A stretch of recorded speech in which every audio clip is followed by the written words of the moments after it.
So we are here to talk about one of my favorite subjects that I'm always excited to talk about, which is CI/CD. And specifically in this presentation, we're going to talk about CI/CD using AWS and Serverless, and that's Serverless with a capital S. And if you haven't heard of the Serverless Framework with a capital S, don't worry too much. We're going to get into what Serverless actually is and does in this presentation. So we'll be talking about deployment automation using AWS. That's really the number one thing that we're here to talk about today. And then we'll also talk about deployment automation using AWS and Serverless with a capital S, as I just said, and how that can work and the differences between just doing deployment automation in AWS versus AWS plus the Serverless framework. And then we'll talk about, once you set up a great CI/CD foundation, what can you actually do to extend that and go above and beyond the typical CI/CD platform. But first, really quickly, I'm actually going to enable my video here just to introduce myself. I'm Aaron Lieberman. I'm the Cloud Practice Manager and Architect at Big Compass. And I've come up from an integration background with web methods and MuleSoft. And over the last 4 years, started using AWS much more heavily and am now certified solution architect in AWS and certified developer in AWS. And Big Compass as a whole is a boutique IT consulting firm, and we specialize in integrations and related technologies. So everyone here at Big Compass has some sort of integration experience, and we really like to use integration as a competitive advantage and partnering with companies like AWS, these type of great vendors that allow us to innovate quickly and bring innovations to our integrations, allows us to be able to deliver the right solution for our customers and our clients. So we really like to use the right solutions for the jobs that we're working on. And it's not always going to be in AWS. Sometimes it's going to be a combination of AWS plus the Serverless framework, for example, like we're talking about here today. And ultimately, we focus on building connections here at Big Compass. We build connections between systems and applications and corporations. And of course, with our integrations, we're always building connections between systems and these applications. But most importantly, we're building connections between people. And that's what we're very passionate about here at Big Compass. And we believe that building connections between people is one of the most valuable things that we can do, because especially in this socially distant world today, building connections between people is ever more important, so that we can stamp out isolation and deliver great value between those connections between people and the network that we have. So during the presentation, I'm actually going to go camera off here so we can just focus on the content. And we'll dive into what we're actually here to talk about today, which is number one, deployment automation in AWS. And so we'll talk about setting up a CI/CD pipeline in AWS. But first, why are we even talking about this? What are the pain points of CI/CD and how can we address those? So number one, long-running deployments taking a large amount of effort is a huge pain point. And I'm pretty sure almost all people in IT have probably seen at least one of these pain points on the screen. But long-running deployments, I have been a part of and have heard of also, where companies can take up to a week to plan their deployments, and then their deployments might actually take a few days to actually execute. So when you're combining all that effort together, you might be talking about weeks potentially just to think about one deployment and actually get one feature or release deployed to production. And really what this means is that now you're spending time on deployments and not innovation. You're not spending time on your releases and your feature development. You're not allowing developers to focus on what they're good at. You're sidetracking their focus on deployments. And then errors deploying. Of course, let's say you're SSHing into a server and there's just an error in a script that you're running because it's a manual deployment. We run into this all the time, right? It actually exacerbates the long-running deployments and makes them even longer. And it's difficult to deploy to many instances also. So we're here to talk mainly today about serverless services. But if you have EC2 instances always running that are always on, and you have many of those sitting behind a load balancer, let's say you only have 2 EC2 instances. That might be manageable for you to manually deploy to. But if you have 50 EC2 instances sitting behind a load balancer, that's going to become extremely unmanageable very quickly. And your deployments now for each EC2 instance that you spin up is going to become that much longer. And downtime on deployments. Again, I'm pretty sure we've all been through this here. It's the dreaded downtime that you run into on a deployment, and that really leads to lack of business continuity, unfortunately, and the business does not like IT in those situations. So how can we actually set up the CI/CD process in AWS? And this diagram might look like there's a lot of components on it, but we'll start to dissect it from left to right here. And so a good process flow will look like starting with source control. And it's always starting with source control. And it might be GitHub. You might also use something like Bitbucket.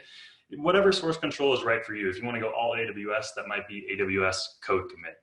And so once you make commits to the branches that you're watching in your source control, is when AWS CodePipeline will now come into effect.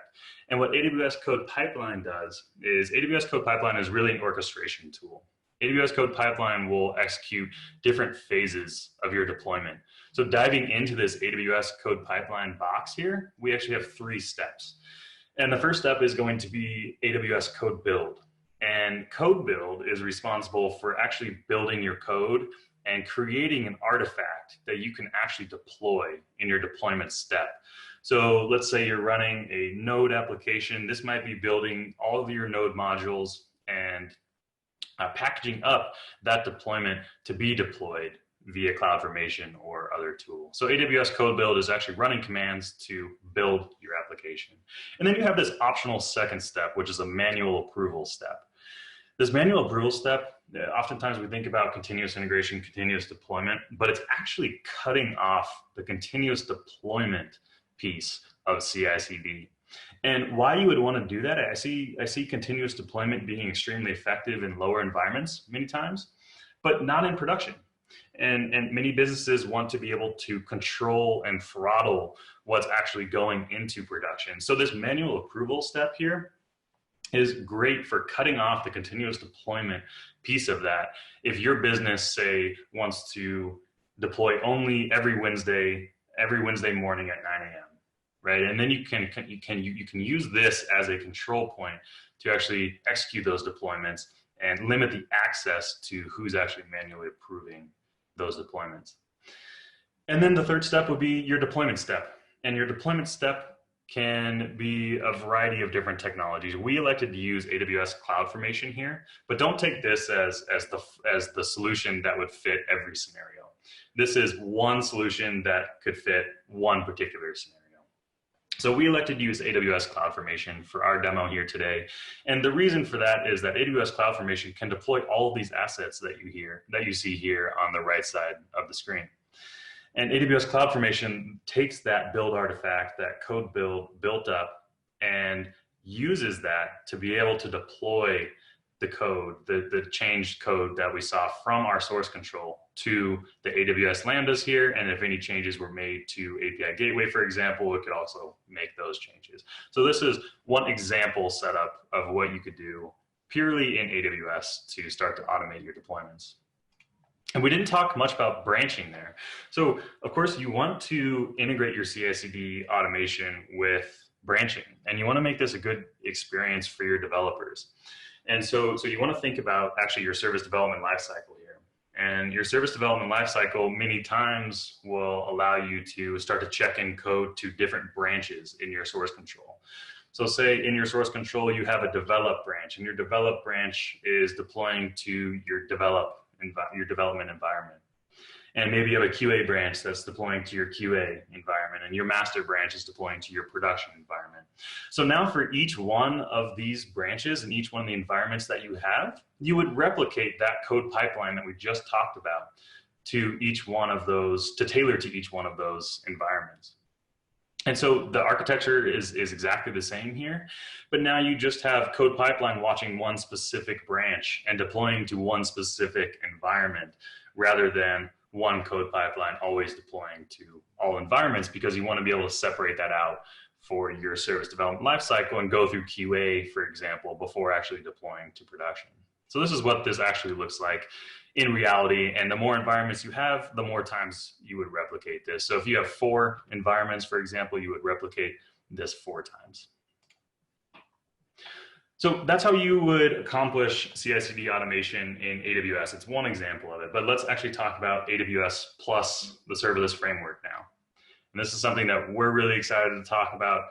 I think the serverless framework can drastically speed up your deployments. So let's get into what the serverless framework actually is. And if you haven't heard of the serverless framework is an open source framework allowing you to build and deploy apps. So it's completely free at the free tier, and you can do a whole lot and deliver a whole lot of value at the free tier of the serverless framework.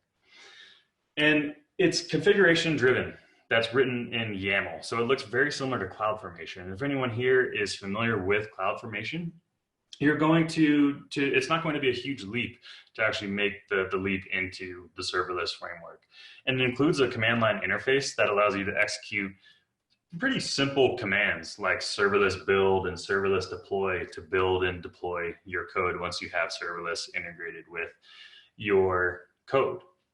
And it can deploy to AWS and Azure and GCP and more. And what this allows you to do is be fairly cloud agnostic. So there's some specific pieces that will be different for AWS versus Azure, for example, but it allows you to be fairly cloud agnostic and enable push button deployments to these different cloud providers. And when it's deploying to AWS specifically, like we're talking about here today, it actually uses CloudFormation under the hood. So when we execute our serverless deployments, it's actually going to be using a CloudFormation stack. So uses for the serverless framework, of course, it's always good to take a step back and make sure that the technology that you're using fits the use case. So it's great for deploying serverless applications. It's not going to be good and not even enabled to deploy EC2s and load balancers and things like that. But for your serverless applications and your serverless systems, it's really great for deploying your serverless framework. And speeds up your deployment by automatically provisioning and mapping. And what I mean by that is that let's say you're deploying an AWS Lambda and an SQS queue, and each message that comes into your SQS queue is supposed to invoke your Lambda. Well, serverless is smart enough to be able to say, okay, I know that I want to be able to invoke this Lambda every single time I get an SQS message coming through. And I'm going to automatically provision the mapping between SQS and Lambda. And so it allows you to start to speed up your deployments a little bit because it abstracts how you're actually invoking certain services, and it's smart enough to detect the connections between those services.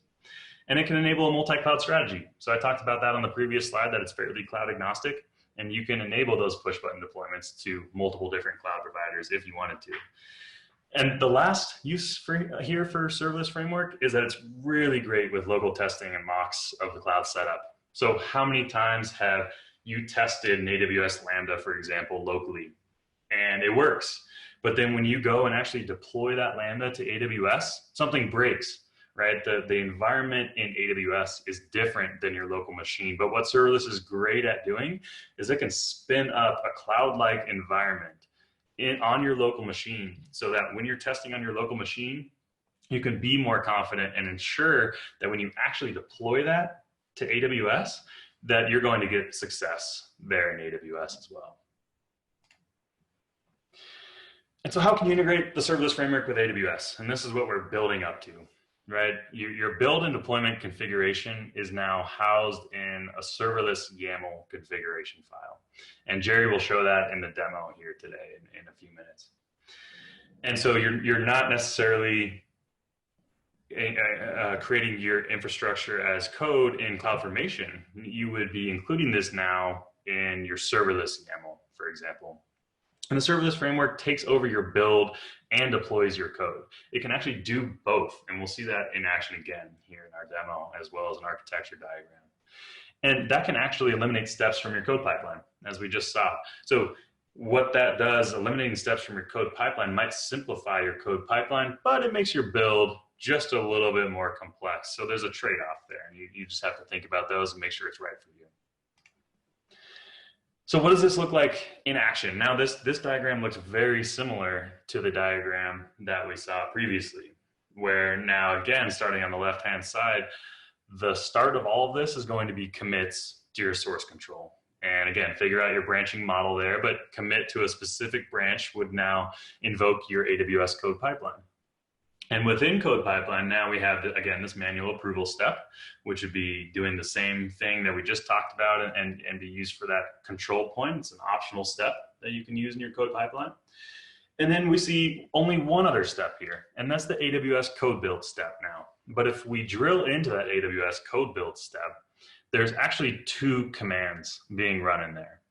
And within there, there's a build step and a deploy step. So AWS code build is executing based on our configuration, a build using the serverless framework, which is packaging up that code and doing the exact same thing that we just saw. It's going to give you a build artifact. And then the deploy step of code build now is going to use that artifact and be able to deploy all the assets that you see here on the right-hand side of the screen. So a very similar setup. You don't see the CloudFormation step here anymore. And we only see the one code build step that now has two steps housed within it. Again, the trade-off between a little bit more complicated build step versus including a build step and a deploy step. So what can we consider from your CI/CD automation in talking about all of this? And first of all, it's technology related, right? Technology, you want to use the right tool for the job, and there's plenty of tools that you could use for this job. And so I want to be clear on that. We're not saying serverless is right every time. We're not saying that CloudFormation is right every time. You might consider AWS code deploy when you want to, let's say, just deploy to a single Lambda or to a single EC2 instance. Code deploy is great for that and more. You might consider SAM. SAM is great for serverless applications and can do a lot of the things that the serverless framework does as well. You might elect to use SAM for your serverless applications. CloudFormation is great for AWS across the entire AWS stack. Serverless Framework is great, again, for your serverless applications across your cloud providers. Elastic Beanstalk is absolutely awesome. We love Elastic Beanstalk for deploying to EC2s, especially auto-scaling EC2s behind load balancers. And then Terraform is great for completely cloud-agnostic infrastructure as code deployments. And finally, you also want to think about those different environments. So I've mentioned this a couple times now. Integrate your CI/CD automation with your service development lifecycle. And I've been on the receiving end of DevOps engineers implementing a CI/CD pipeline, and I've created CI/CD pipelines. And based on my experience, the best culmination of this is when your DevOps engineers can come in and adhere to the process that the developers are already using. Because if you don't do that, you're probably going to get some pushback from your developers, and you want to make this whole thing a great experience for your developers. So think about the users of your CI/CD pipeline, which is your developers, right? And make it easy on them, make it a great experience for them. Security is another huge consideration. So you might include security considerations if you have some sensitive data. And maybe you're pulling in that data at build time in your CI/CD pipeline. So if there's sensitive data that you want to encrypt, you can actually start to do that. And Jerry will show that in our demo today. And caching is huge. Caching would come into play when you have reusable assets that you're using for all of your deployments. So for example, if you have a node application that's using a bunch of reusable node modules, you can actually cache all of those node modules and package them up and store them so that on your first iteration, your code build might take a few minutes. It might take a little bit of time. But then now on your next iterations of your deployments, it's going to use those cached resources and bring them in without having to download them again. So now your second and third and so on, those iterations are going to become much quicker to actually deploy. And that really tailors to your pipeline automation. There's a bunch of levers that you can pull and a bunch of dials that you can turn. And caching is just one of them. So once you set up a good CI/CD pipeline, you can start to optimize your CI/CD pipeline also. And testing automation is huge too. Within your CI/CD pipeline, you almost always want to execute at a minimum your unit tests. But we're going to talk about some other testing scenarios that you can implement also. And the takeaways from all this is that AWS plus Serverless Framework is awesome for serverless applications.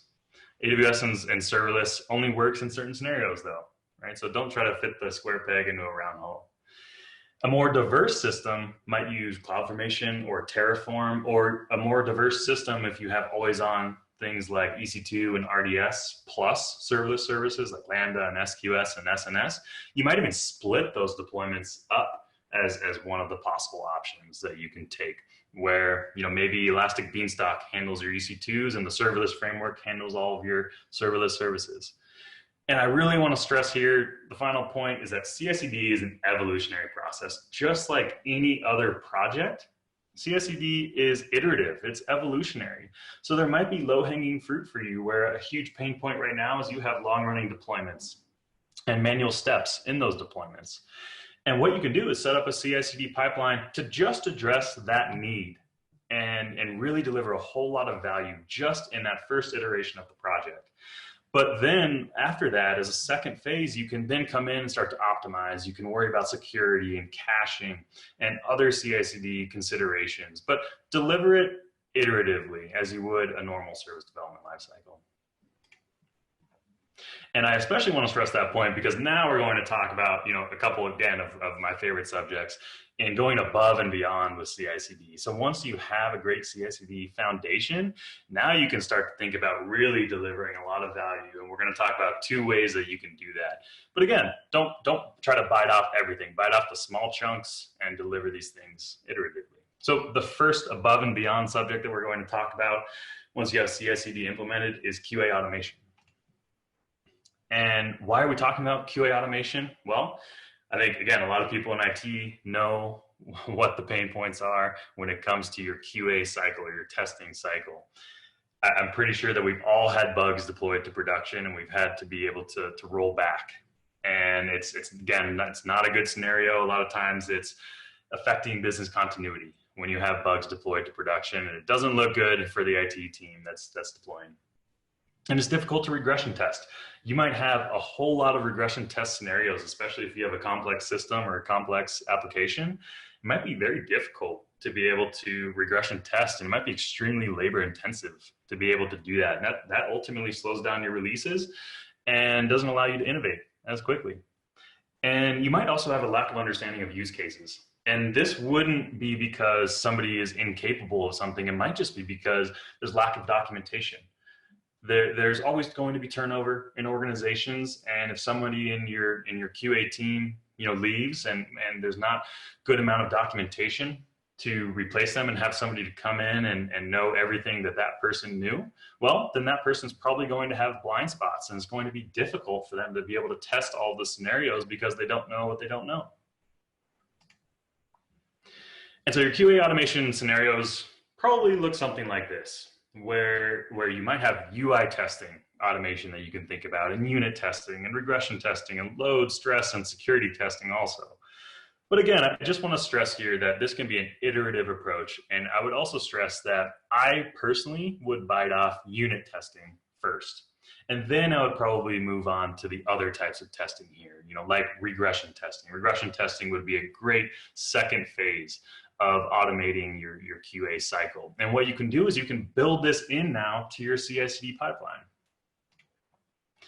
And that's where it all starts, is a well-defined DevOps, right? You want to have those processes nailed down. You want to have your CI/CD automation nailed down before you even start to think about this, because nailing down that design will allow you to open up these possibilities. And then once you have a well-defined DevOps, you can then gather requirements and capture the QA test cases. So you're probably going to involve potentially multiple people or the entire QA team to capture those test cases and document them. And I can't stress this one enough. This one is really, really important, where just capturing those QA test cases at a minimum will make your QA cycle repeatable for anyone. And then you can design your automated testing suite. And this is really where the magic happens, right? There's no magic bullet here. You're going to have to design based on the system that you want to test. And then you can implement functions to run through all of those tests. And we'll look at how that might look here in a second. And after that, you want to have the visibility into what that test looked like. So you always want to be able to create a testing report as well. And in practice, this is what that might look like. And this is a great oversimplification here, right? So again, this is not a magic bullet. This is not how it's always going to look. But let's assume for the purposes of this discussion that you have some EC2 instances sitting on the right-hand side of the screen here behind a load balancer. And your system has some hooks that you can hook into. And maybe it's API driven. So what you can put in front of that is an AWS Lambda, for example. And that AWS Lambda here now would really be where the magic happens and where you'd implement your automated testing functions. So those automated testing functions would go through what you had inventoried and documented as all of your QA test cases and be able to now start to hook into your system to automatically test all of those use cases. And that Lambda might be invoked by an Amazon API gateway, and it might dump its testing report out to an S3 bucket so that when it's done, we could actually gather that report and see what happened and have the visibility there to be able to see what happened.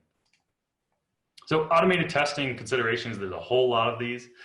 But again, number one, unit testing is the chunk that I would bite off first. And you want to think about your test-driven development there. For the rest of the types of testing, you might want to think about tools even that you can use. So for UI testing, I would highly recommend not trying to develop a custom solution for that. I would use something like Cypress or Selenium. For regression testing, you might implement a custom solution, or maybe even just developing a Postman collection is sufficient for your use case. And automated testing considerations, in terms of considerations that you're going to have to think about in design, is changing requirements can actually mean altering your automated testing suite. And I've run into this before. All you want to do here is in design, you want to try to mitigate this risk as much as possible and think about making your automated testing suite as configuration driven as possible. And always, always, always run unit tests where possible. I know I've said that a few times now, but this is going to smoke out probably 80% of the issues that you have in your deployments. And CI/CD integration to automatically test before each deployment. So again, if you have your DevOps processes set up and it's automated, you can use that CI/CD integration to be able to automatically test now before each deployment. And finally, the last above and beyond subject is provisioning new AWS accounts. And this gets quite a bit more complex, but why would you want to actually provision new AWS accounts? Well, you might want to provision new AWS accounts because you want to achieve account isolation, for example. You might want to separate your development environment from your QA environment from your production environment. Or maybe you want to separate customer traffic and your customer A versus customer B versus customer C might all have separate accounts to be able to separate their traffic. You might have different tenants of your SaaS solution that you want to be able to separate their traffic. So there's a variety of different ways that you would want to be able to isolate your accounts.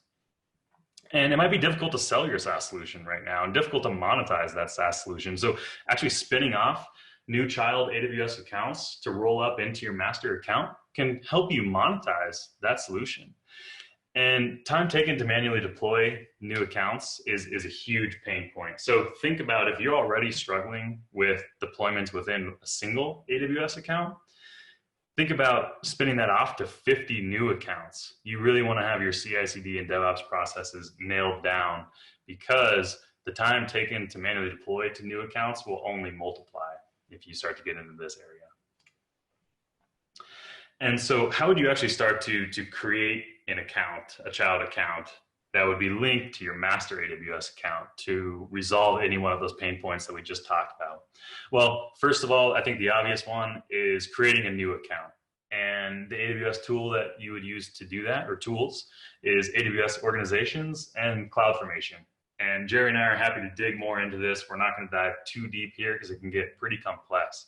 But to create a new account, you would think about AWS Organizations and CloudFormation. But then the second one that sometimes can go hidden and that you have to think about even more is updating that existing account. So if you have 50 child accounts that are rolling up into your master account, you're going to want to think about updating those accounts for when releases get pushed. and for when changes get made and when major and minor versions go out. And that's when you want to hook into your CI/CD pipeline and make sure that that process is very well nailed down so you can handle this management piece as you scale out to multiple accounts. And so what do you want to consider for account creation? Well, number one, again, no size fits all. That's been a theme throughout this entire presentation. You might want to separate out your serverless services based on Lambda and SQS and SNS from your EC2 deployments. And you can use Elastic Beanstalk, for example, for EC2 versus the serverless framework for your services, for your serverless services. You're going to want to think about monetization. So you might want to create some great reusable dashboards that can be viewed in your master account so that now you can start to charge your customers or tenants of your solution appropriately. And versioning. In terms of versioning, you're going to want to think about, do I want to push all versions out to all accounts that I have, or do I want to selectively actually update the different accounts that I have? Well, it's again, not a one size solution fits all. Account management is huge. So as you start to spin up new accounts, your account management is only going to get more difficult. So you want to be able to mitigate this by planning for it up front. And then account access. Do you want to actually give account access to the different child accounts that you're spinning up? Maybe, maybe not. Maybe you only want to be able to access those child accounts from your master account. And this is my absolute favorite slide, last one before our demo here. The whole point of all of this now is develop a great CI/CD pipeline and automate that pipeline. That's your low-hanging fruit, probably the most value that you can deliver. And then you can start to hook into that based on QA automation and account creation. And really what that creates for you is almost limitless possibility. It allows you to move much faster. And that gets you into a state of DevOps nirvana. So once you implement that CI/CD pipeline, now you can start to extend that and really deliver a whole lot of value. So without further ado, I'm excited to see this demo. I'm going to pass it over to Jerry, and Jerry's going to talk about our CI/CD setup in AWS and our CI/CD setup using AWS and the Serverless Framework. And just super quick to introduce Jerry, he might even introduce himself. Jerry is one of our DevOps experts and one of our AWS experts here at Big Compass. So Jerry, over to you. Hi guys, I'm Jerry. Like Aaron said, I'm one of the AWS DevOps experts at Big Compass. I have about 6 or 7 years of experience in full stack development, and I've recently started sleeping easier now that I've really picked up on some DevOps skills. So we're going to be showing a couple of projects today. I'm going to go ahead and stop my video too, just like Aaron did. We'll be showing the first project, like Aaron said, will be a CloudFormation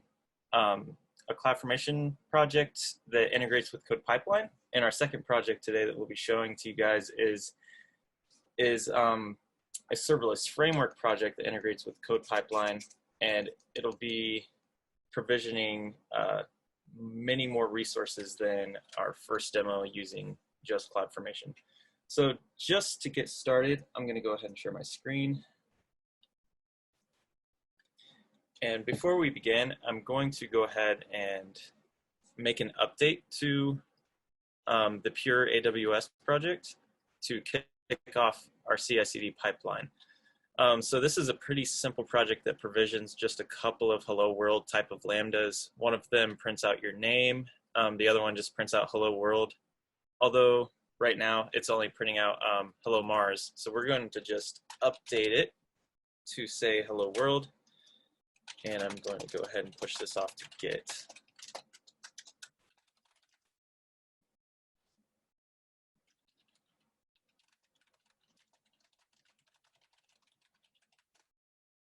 Right. And this is our corresponding CodePipeline project. And it should be kicking off already. As you can see, we have a source stage in our project, a build stage, and a deploy stage. And it's already finished the source stage, which is the stage that picks up on changes in our GitHub repository. and it's already started the code build. And we'll take a look at what the code build is doing here in just a second, because I'm going to go ahead and kick this change off in production as well by merging this change to master. So just 1 second.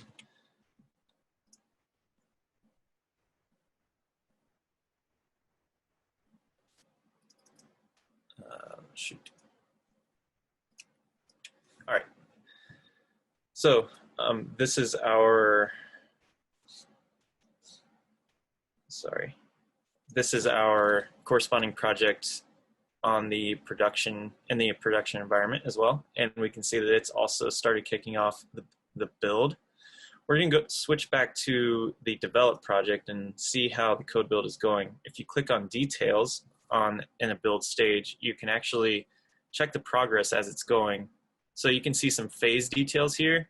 A code build has a bunch of different phases, and these 4 phases, you're able to actually specify commands to run. And when I say that, I mean you can specify commands to run as if you were running them on your own command, like in your own terminal. So essentially, if you're able to build your project up in your own local environment, it's pretty straightforward to be able to do the same thing in AWS code build. So we'll take a look at the build logs to see what it's actually doing. So it shows each phase that it's entering. So there's our install phase, our pre-build phase, our build phase, and our post-build phase. And the install phase we're not really doing much in, and we'll see the build spec file that specifies our commands to run in just a second.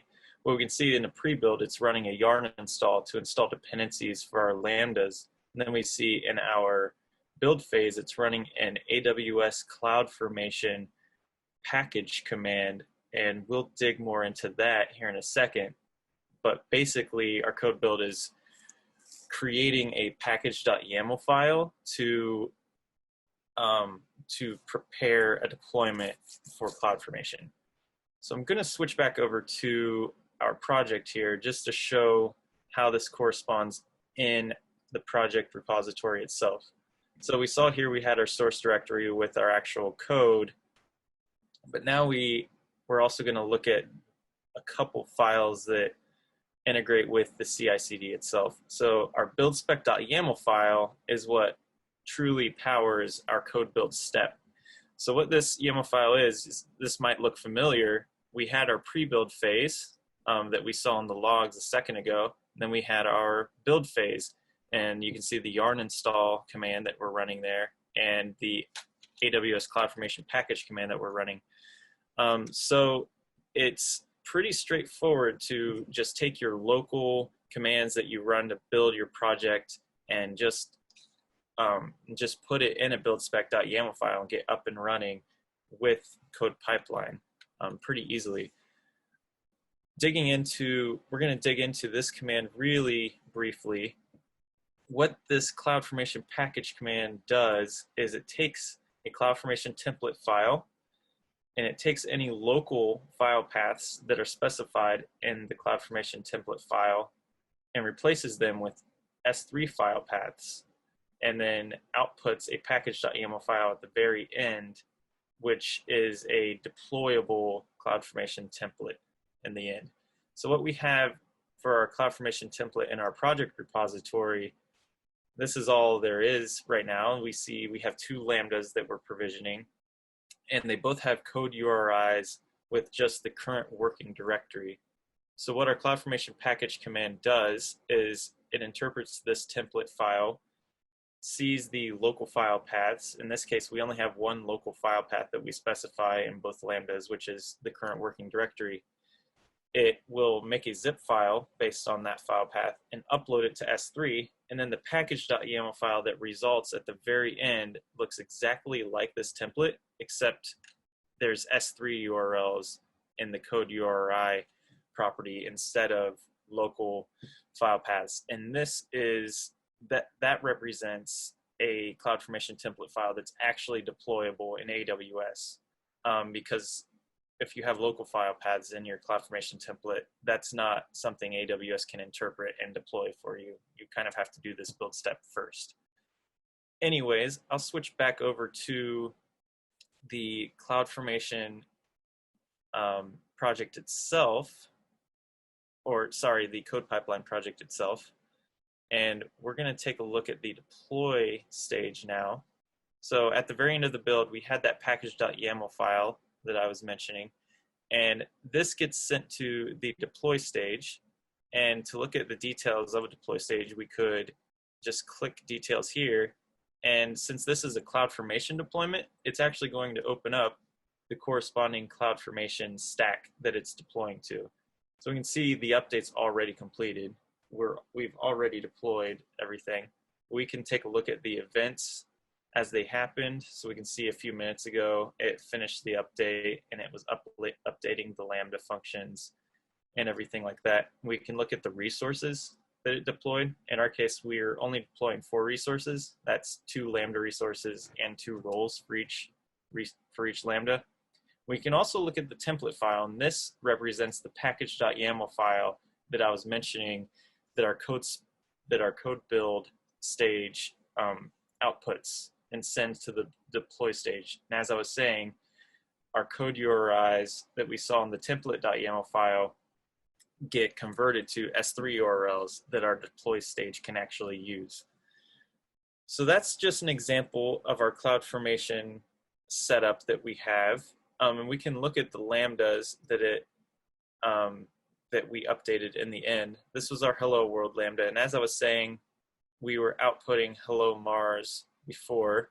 And now if I run a test against this, pretty simple test, we can see now it's outputting Hello World as we updated it. And if we look at the production environment and test it, we see that it's also outputting Hello World. So I believe this, let's see. We have a change going through the pipeline. I believe in production we were already outputting Hello World. So actually this code pipeline change in production didn't really do much.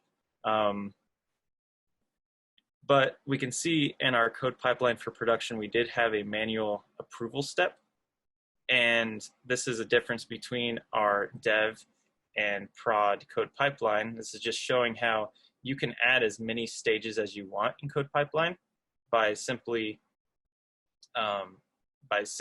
editing your code pipeline and clicking add stage like that. And in our case, we added a manual approval step here that we can approve to get it moving along to the deployment at the end.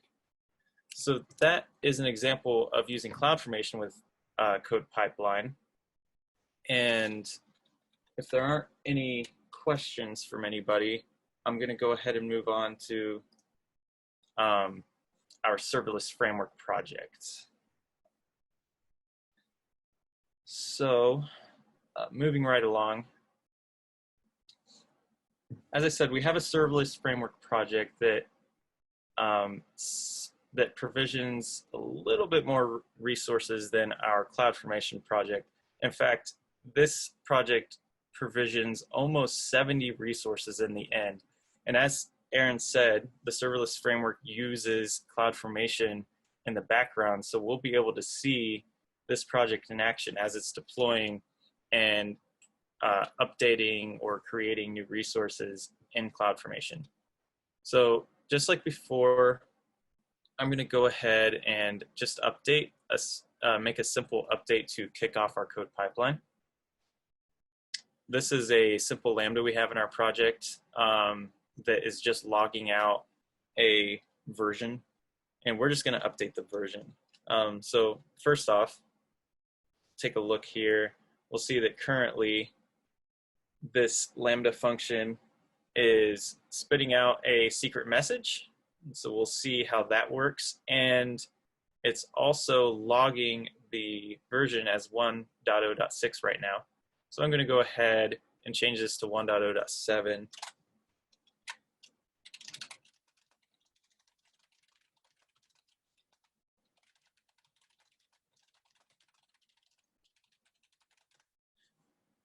And I'll go ahead and merge this in the corresponding develop and master branches as well.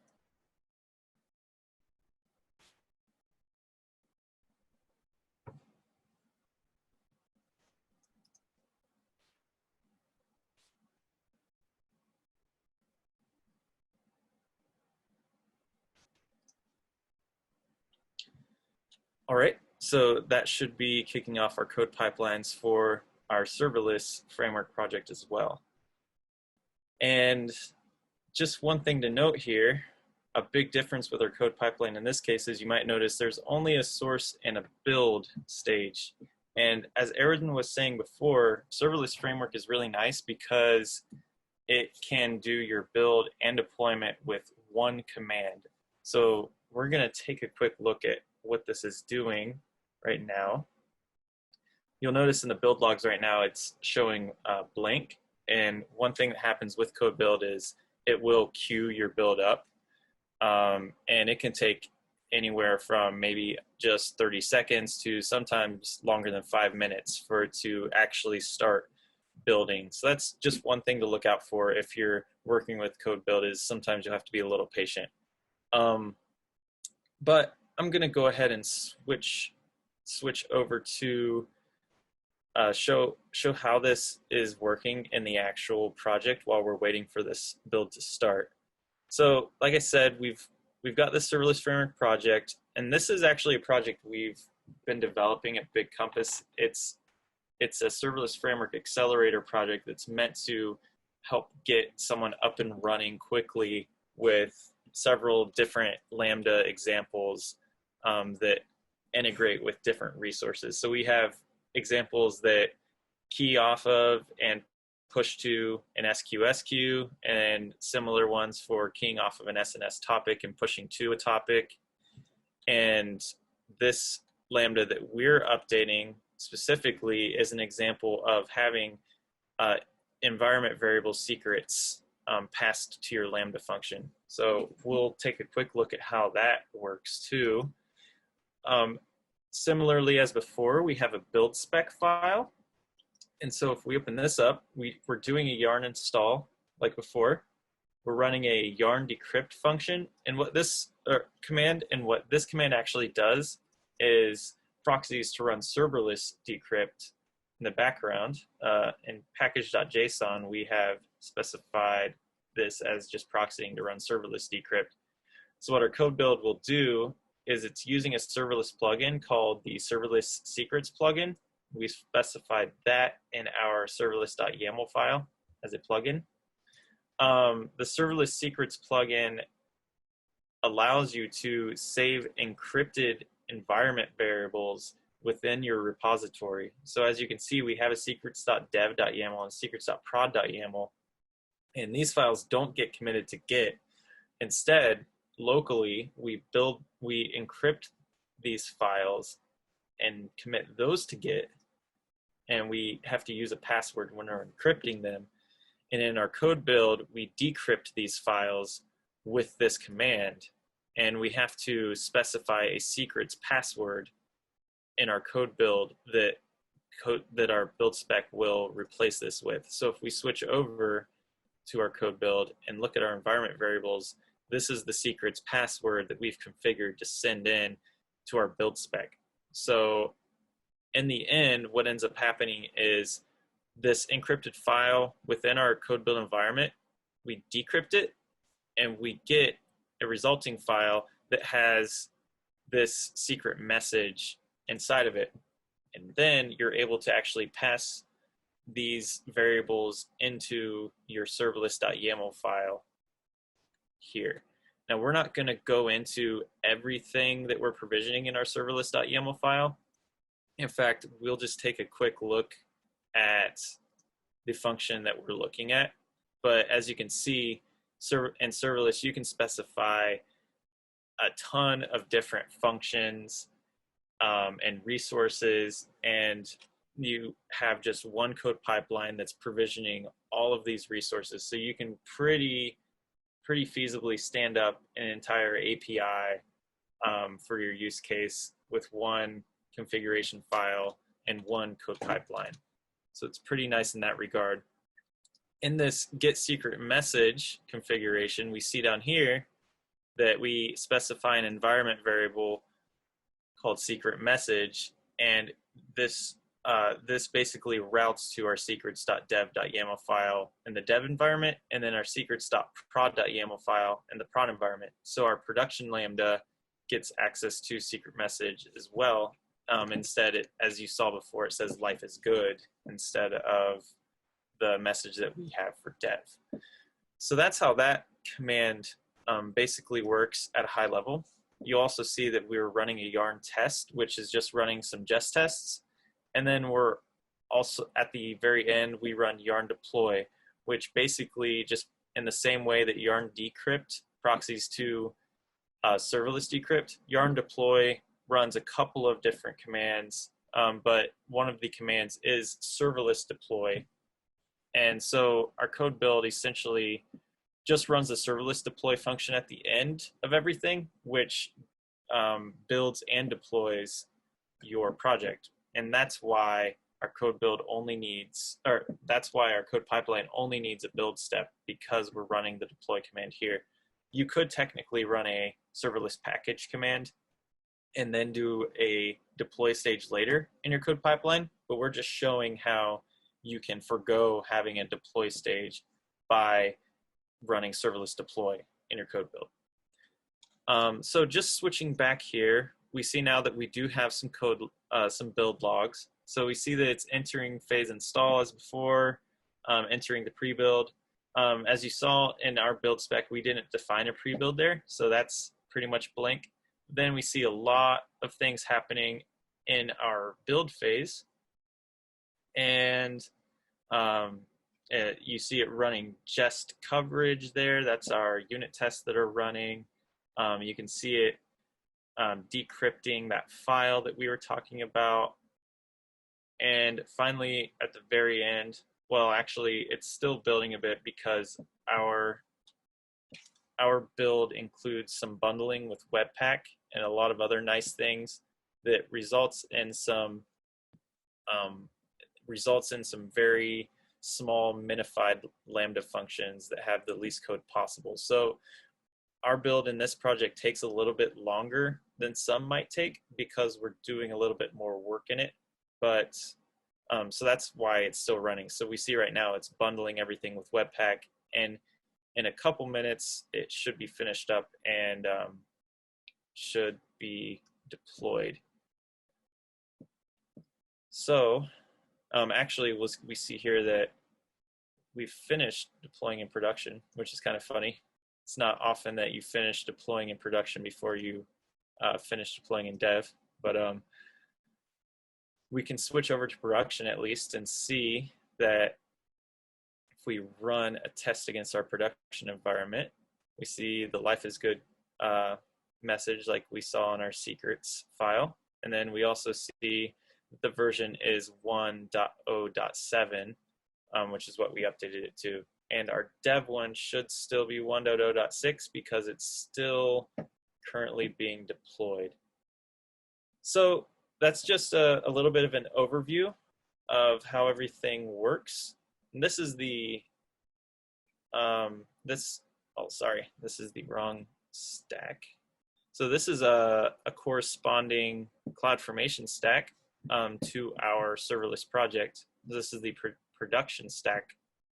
And as you can see, there are a ton of events that are happening in this. So it's really powerful.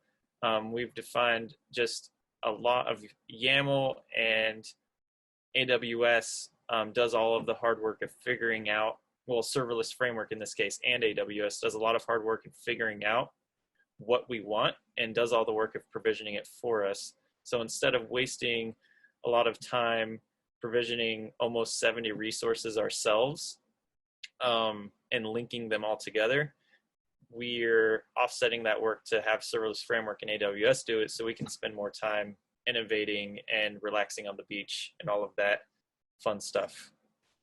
So that was just a high overview of how Serverless Framework works. We would definitely be happy to talk more about some specifics behind it, especially if anyone has any questions, but with that, I'm going to go ahead and pass it back to Aaron.